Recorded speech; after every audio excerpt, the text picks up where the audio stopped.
What's going on, my friends? For today's episode, I'm going to share with you my addiction to stainless steel, or more specifically, my addiction to stainless steel watch cases, bezels, and bezel inserts.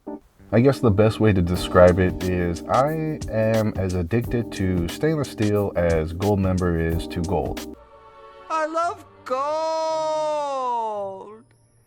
And that's as far as into detail as I'm gonna go with that. But what I am gonna go into detail is my stainless steel collection. So let's get right into it, and I hope that you enjoy it.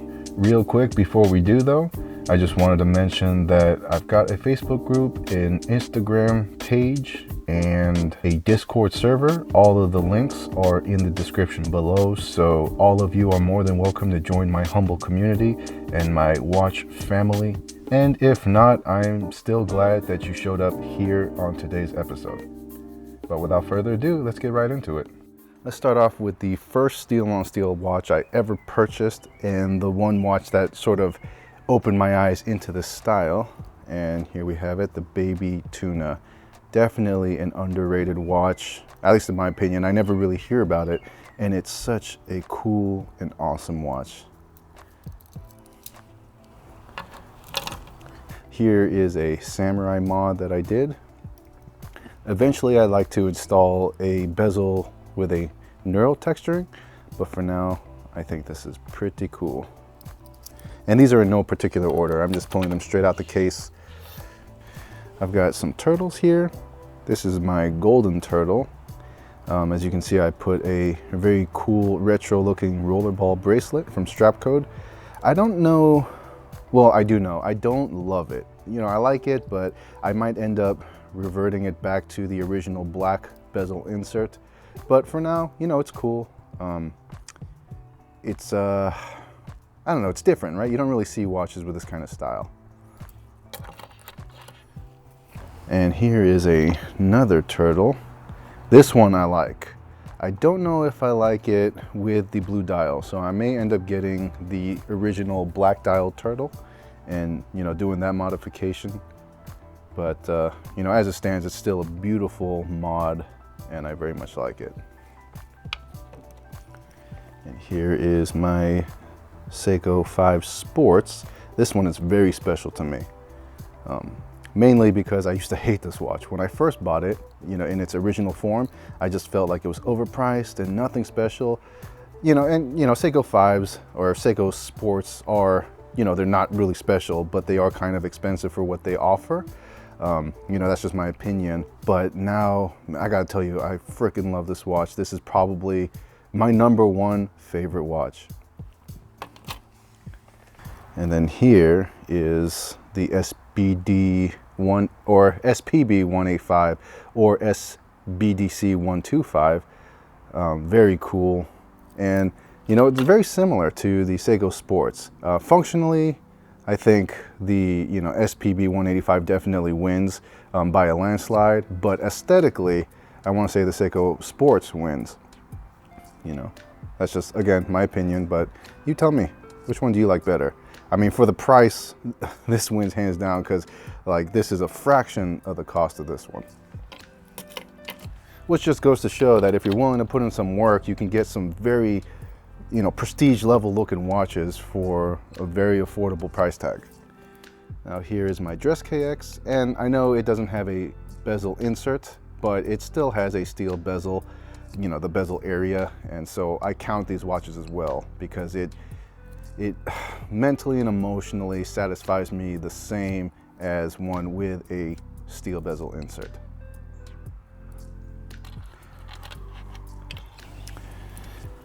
And here's one that I recently reviewed. This is the SNKE01, or what I like to call the SNKE01. Very cool, super affordable. I mean, you know, I guess everyone's definition of super affordable is different, but I think for most people in the watch collecting hobby already will consider this a very available and affordable watch. I think for the price range, it gives you that style that is normally only found in watches much more expensive than this one. And then this one, I just installed the bezel insert today, actually. Well, you know, today for me, the day that I'm filming this episode is the same day that I installed this bezel insert. So this is the Seiko Atlas or Landshark.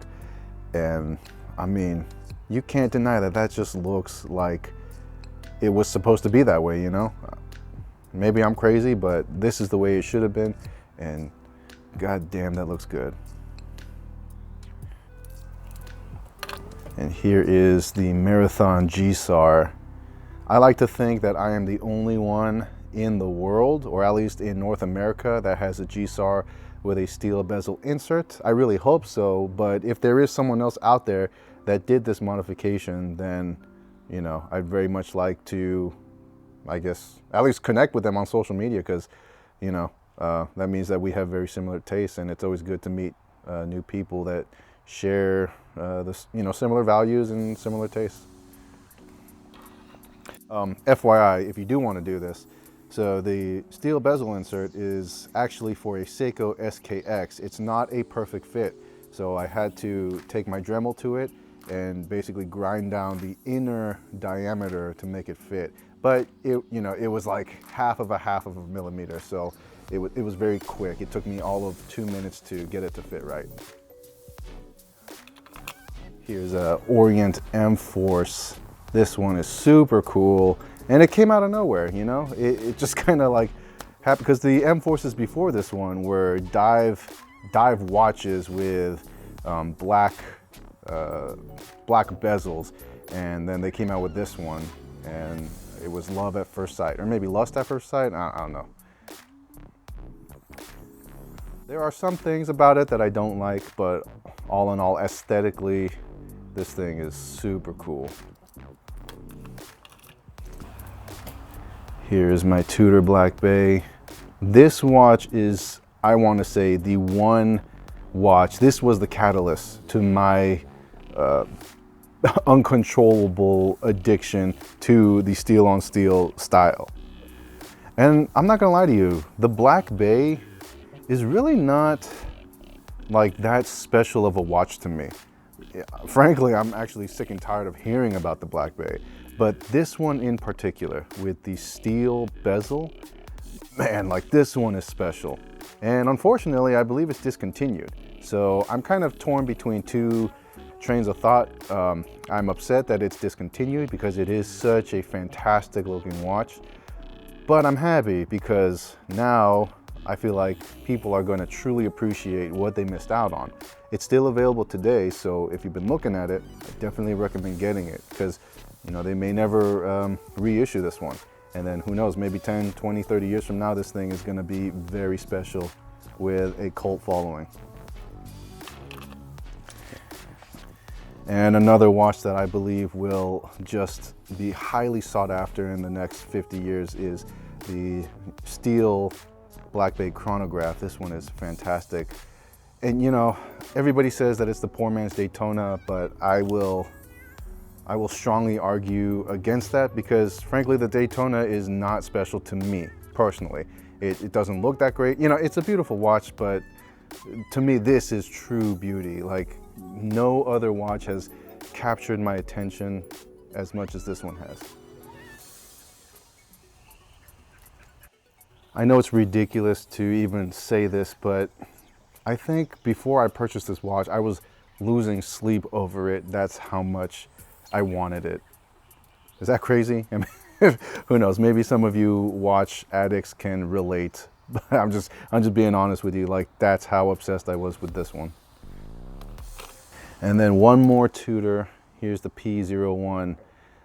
The ugly duckling of the watch community. I don't think it's ugly. I think it's beautiful. As soon as I received it in the mail and I opened that box, I smiled uncontrollably. And that's when you know you got something special, when it elicits, or when it initiates that kind of response naturally. And as you can see, I've got the, well, I removed the OEM leather strap, not because I didn't like it, but leather is just not for me, and I want to preserve its integrity. So I put an aftermarket super engineer, but I believe we can all agree that that is prestige level and super clean. And this one is somewhat newly acquired, but I am still honeymooning hard with the Hamilton Crosswind. A beautiful, beautiful watch. Very chunky, surprisingly chunky, because the original Crosswind that I had, which is a non-chrono version, was much thinner. But I mean, you know, it's kind of part of the territory having a thick chronograph movement. You sort of have to just accept that it's going to be a chunky watch. But I'm a chunky dude, so it's totally fine. Look at that. So with this one, I would love to see these style of subdials on the Black Bay chronograph. Like, look at how cool that would be. Here's also somewhat recently reviewed watch, the Kraken. I actually have this one for sale, not because I don't like it, but I'm just trying to manage my collection. So if you're in my Facebook group, just letting you know it is available, but you know, if I don't sell it, it's fine. It's a fantastic watch and I absolutely love it. And we'll do one more, the Citizen Tough. This one has easily worked its way up to my top 5 favorite watches in my collection. It's fantastic. Again, it doesn't have a bezel, but it has a, you know, that steel on steel look to it. So I'm adding this one into, basically it qualifies to be in this episode. Highly recommended. You will notice that the bracelet is not the one that it comes with. This bracelet comes with the chronograph Tough, but I felt like it was meant for this version of the Tough. So, you know, I purchased both of them, did the bracelet swap, and then sold the chronograph, and now I have the Tough that I felt how it was meant to be originally. And that's pretty much my steel on steel collection right now, and it's only gonna get worse. But yeah, let's go back inside and talk about it some more. So there you have it. I hope you enjoyed the madness that is my steel or my stainless steel addiction. I guess I want to sort of explain to you why I value this style so much. I guess what it all boils down to is I'm just tired of plastic. For me, metal and steel represent forever. And what I mean by that is it represents something that's going to last for my entire life. And that's not to say that resin or plastic or, you know, any synthetic material is not going to last for my entire life. I just feel like steel is more in your face about it. There's something undeniably attractive about a tool that's made out of metal. The 3 main things that I've learned about my obsession with steel bezels and, you know, etc. is that number 1, you don't have to settle for what a watch looks like out of the box. Just because it came out the factory a certain way or the designers designed it a certain way doesn't mean that you can't mod it to the way that meets your needs and your preferences. There's something so empowering about taking a watch and making it uniquely yours. The second thing I've learned is that my tastes aren't really in line with the mainstream watch community. I think I'm kind of a weirdo as far as watch collecting is concerned, which leads me into the third thing that I've learned, which is that I'm perfectly okay with that. Now, I'm not saying that buying hype watches or popular watches is wrong. You know, there's nothing wrong with that. But for me, I always felt like when I did that, I was constantly conflicted with what I wanted versus what I felt like I should want. And so, you know, that's just my journey and this is where I'm at now. So I just wanted to share it just in case there's someone out there who's sort of going through that same confliction or dilemma that I went through when I first started collecting. So anyways, I think we're at a good stopping point for this topic. Again, I really hope you enjoyed my collection, and if your style, you know, is similar to mine, then I highly encourage you to connect with me either through email or through my social media groups, and you know, that way we can develop a great watch collecting relationship and encourage each other with new recommendations or new ideas and just make this hobby so much more meaningful. So with that being said, thank you so much for tuning in for this long, and make sure to catch me in my next episode. All right, guys, take it easy. Bye.